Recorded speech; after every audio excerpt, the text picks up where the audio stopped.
ചെയ്തതിൽ ഏതെങ്കിലും ഒന്നെങ്കിലും എക്സ്പെക്ട് ചെയ്തായിരുന്ന? ഇതെന്താണെന്നല്ല, ഇതൊരു കുഞ്ഞ് കേക്കാണ്. നാളെ എൻ്റെ ഹസ്ബൻഡിൻ്റെ ബർത്ത്ഡേ ആണ്. ബർത്ത്ഡേക്കാരൻ നാളെ രാവിലെ കാശ്മീർ സോളോ ട്രിപ്പ് പോവുകയാണ്. അപ്പം പ്രത്യേകിച്ച് പ്ലാൻസും കാര്യങ്ങളൊന്നുമില്ല. ബട്ട് എനിക്ക് ചെറിയൊരു സർപ്രൈസ് കൊടുക്കാൻ തോന്നി. അപ്പം ഞാനൊരു കുഞ്ഞ് കേക്ക് ഇപ്പോൾ ഓൺലൈൻ ഓർഡർ ചെയ്തിട്ടുണ്ടായിരുന്നു. അതിപ്പോൾ വന്നതേ ഉള്ളൂ. അപ്പോൾ ഈ പുള്ളി ഈ അടുത്ത് പുറത്ത് പോയപ്പോൾ എൻ്റെ അടുത്ത് പറഞ്ഞിട്ടുണ്ടായിരുന്നു ബട്ടർ നാൻ എനിക്ക് പോകുമ്പോൾ കഴിക്കണം എന്നുള്ളത്. അപ്പോൾ ഞാൻ വിചാരിച്ചിരുന്നു ഡിന്നറിന് പുള്ളിയുടെ ഫേവറേറ്റ് ബട്ടർ നാൻ പ്ലസ് ബട്ടർ പനീർ മസാല സെറ്റാക്കാം എന്നുള്ളത്. അപ്പം ചെറിയൊരു സർപ്രൈസാണ്. പുള്ളിയുടെ അടുത്ത് വലിയൊരു എക്സ്പ്രഷൻ ഒന്നും എക്സ്പെക്റ്റ് ചെയ്യണ്ട. എന്തെങ്കിലും വന്നാൽ വന്ന്. അപ്പം ഇതെന്താവുമെന്ന് എനിക്കറിയത്തില്ല. ബട്ടർ പനീർ മസാല ഏകദേശം റെഡിയാണ്. ഇനി ബട്ടർ നാനാണ് സെറ്റാക്കേണ്ടത്. അതിനി പുള്ളി വന്നിട്ട് കളിക്കാൻ പോകുമ്പോഴത്തേക്കും നമുക്ക് സെറ്റാക്കാം. അത് കഴിഞ്ഞ് പാക്കിങ് ചെയ്യാനുണ്ട്, ഒരുപാട് ജോലികളുണ്ട്. അപ്പം വലിയ എക്സ്പ്രഷൻ ഒന്നും കാണില്ല. ബട്ട് കന്നഡ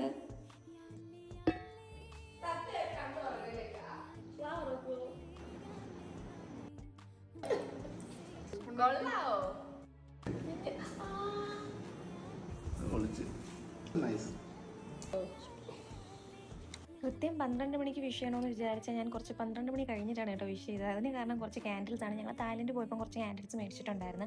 അതുകൂടിയൊക്കെ വെച്ച് ഡെക്കറേറ്റ് ചെയ്യാമെന്ന് വിചാരിച്ചു. പക്ഷെ അതെനിക്ക് 8ൻ്റെ പണിയാണ് നടന്നത്. നന്നായിട്ട് പാളിപ്പോയിട്ടുണ്ടായിരുന്നു കേട്ടോ. പിന്നെ അത് കഴിഞ്ഞ് പിന്നെ എന്തായാലും മെഴുകുതിരി അണപ്പിക്കണമല്ലോ എന്ന് വെച്ചിട്ട് ഈ ഒരു വലിയ മെഴുകുതിരി ഇക്കായിക്കൊണ്ട് അണപ്പിച്ച് ഞാനങ്ങ് അഡ്ജസ്റ്റ് ചെയ്ത്. പിന്നെ വെളുപ്പാങ്കാലം ആയപ്പോഴത്തേനും ഇക്ക നേരെ പോകാനായിട്ട് ഇറങ്ങിയിട്ടുണ്ടായിരുന്നു. അപ്പോൾ ഇനി പുള്ളി പോയി പുള്ളിയുടെ ട്രിപ്പ് എൻജോയ് ചെയ്തിട്ട് വരട്ടെ.